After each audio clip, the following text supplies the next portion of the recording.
Well, leaders in Tokyo are looking to the past to set Japan's energy policy for the future. They're preparing to sign off on a plan that will commit the country once again to nuclear power.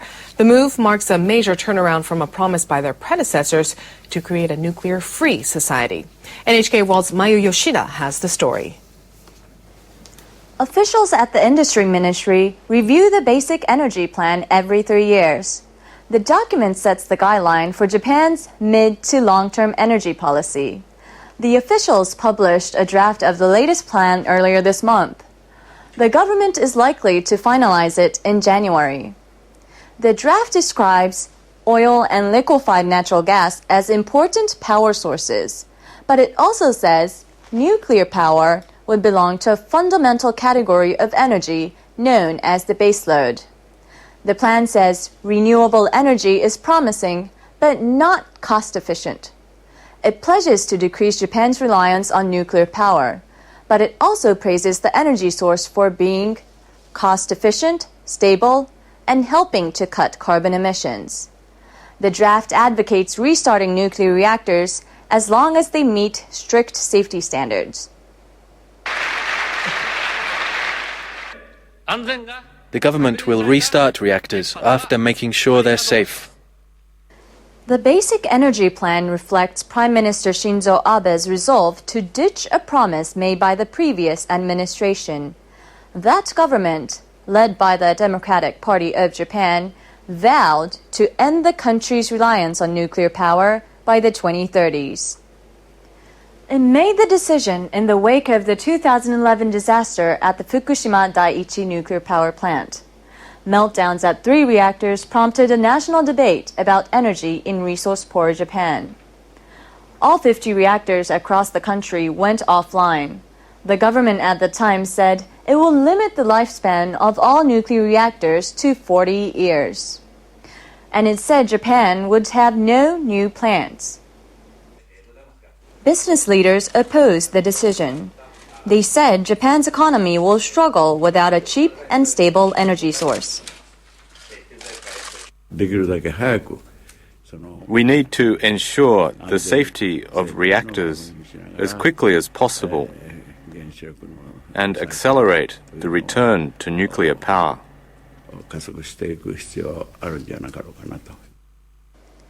Nuclear power plants supplied Japan with about a third of its energy needs before the Fukushima accident. Since then, their contribution has fallen dramatically. Now, the energy sector depends largely on thermal power. Oil and gas imports have soared. The weakening yen has pushed Japan's trade deficit to a record high. It's marked its longest losing streak of 17 months. Some firms are worried about rising electricity costs weigh on their bottom line. Takao Kashiwagi, who sat on the panel to draft the energy plan, says Japan needs nuclear power to be competitive. We'll have major problems without nuclear power. Businesses will have to leave the country. Industries will become hollowed out. Jobs will dry up. So Japan should restart its nuclear plants under the new safety standards in order to stay strong and globally competitive. That's what our panel concluded.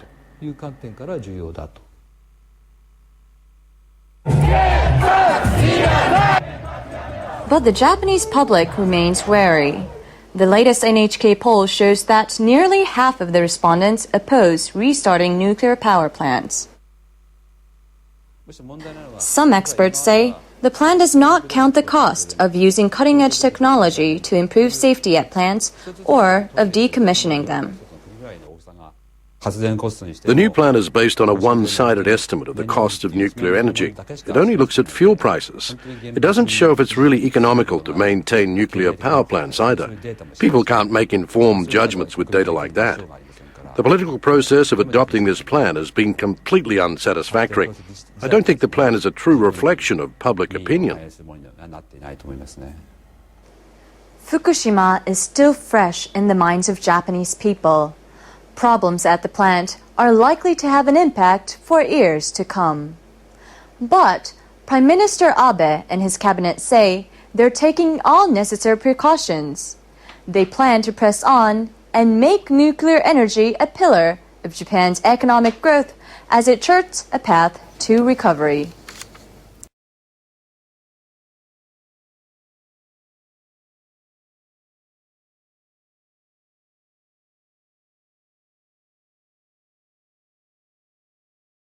The operator of the Fukushima Daiichi power plant has submitted a 10-year business plan to the government together with Japan's state-backed fund for nuclear accident compensation. The plan does include restarting nuclear reactors to turn the utilities business around. Tokyo Electric Power Company plans to begin restarting reactors at the Kashiwazaki Kariwa plant along the Sea of Japan coast next July. TEPCO estimates this will help cut fuel costs for thermal power generation and lead to a pre-tax profit of about $1 to $2 billion a year. The power company plans to set aside $20 billion to decommission the Fukushima Daiichi plant and deal with its contaminated water. TEPCO will ask about 2,000 workers in the corporate group to take early retirement.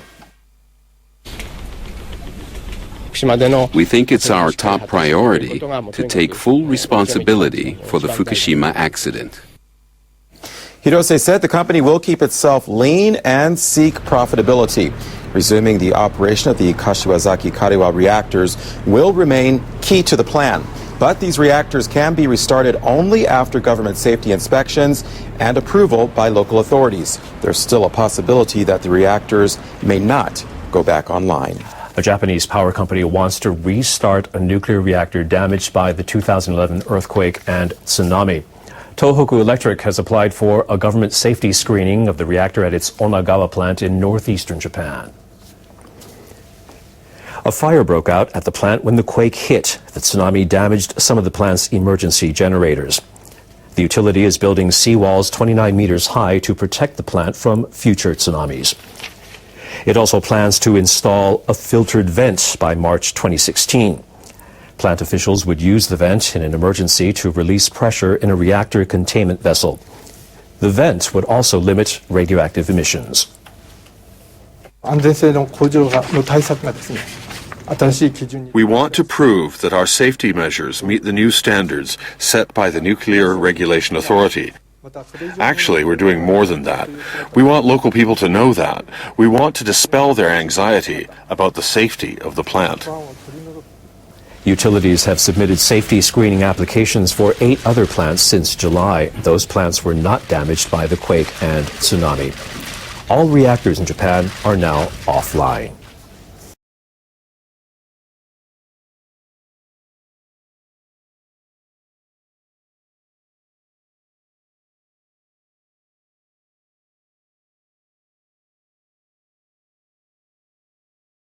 A new set of safety guidelines for nuclear facilities other than power plants has come into effect. They will cover almost 250 facilities nationwide. The rules are much stricter than before, especially for reprocessing plants. Operators will need to take similar measures against severe accidents as those who run nuclear plants. NHK World's Takafumi Terui has more. In total, 248 facilities across Japan will be subject to the measures. The new rules apply to nuclear facilities, such as a nuclear fuel fabrication facility in Tokai, Ibaraki Prefecture. Japan's nuclear regulatory body, the NRA, approved the rules last month in response to the 2011 accident at the Fukushima Daiichi nuclear power plant. The new safety standards were laid down considering Japan's environmental conditions and other difficulties. I think they are strict enough. The severity of the requirements varies according to the type of facility. For instance, Kyoto University's research reactor in Osaka is required to take measures to prevent accidental emissions of radioactive materials. The NRA's personnel will regularly carry out inspections. The strictest rules apply to 2 reprocessing plants and 7 fuel fabrication facilities. Operators must take measures equivalent to nuclear power plants to prevent serious accidents such as hydrogen explosions and nuclear chain reactions. They need to have emergency measures in place in case of huge earthquakes and tsunamis. Anticipating the new measures, the operator of Rokkasha reprocessing plant in northern Aomori Prefecture has already installed some equipment, such as this fire truck. It can douse storage pools for spent fuel to prevent the fuel from melting in the case of a power loss. They also installed this air compressor to help prevent hydrogen explosions by supplying air to lower the hydrogen concentration in the plant in the case of a power outage. But even with these new standards, some local officials and residents who live near these facilities express anxiety. Misawa City in Aomori is in the vicinity of the reprocessing plant in Rokkasho. Currently, the city has an evacuation plan for residents who live within a 5-kilometer radius. But they feel that the Japanese government should review the measures. We hope the government will announce the guidelines as soon as possible. Then we can start drawing up the new evacuation plan.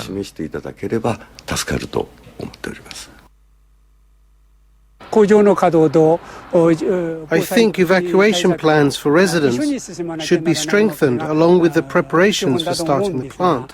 But I feel that the only thing taking place is the speeding up of the start of the plant's operation.